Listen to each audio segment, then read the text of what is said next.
Oui, mais pardon, vous citez... Non, non, mais attendez, vous venez de parler assez longuement, vous êtes là pour ça, et je suis aussi pour vous poser des questions, je vais essayer de vous les poser.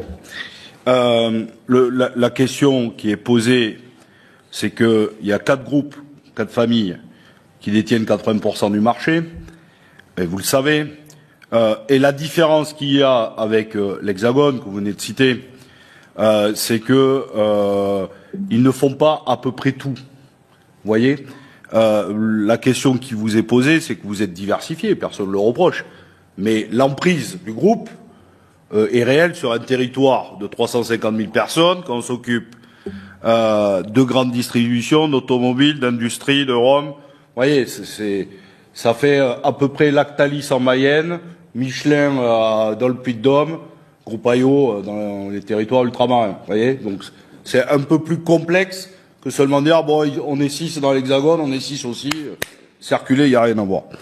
La deuxième question maintenant que je reviens, c'est que vous avez dit bon, mais maintenant nos comptes sont publics, donc allez les voir, très bien.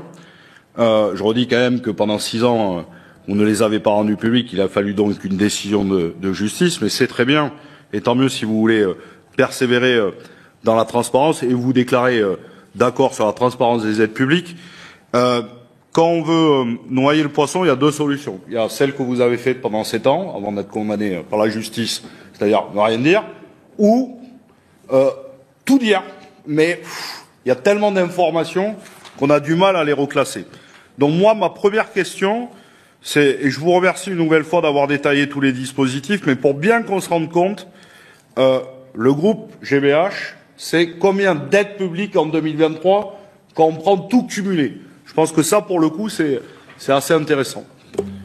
Donc ça, question courte, qui appelle une réponse courte, et après j'en ai d'autres.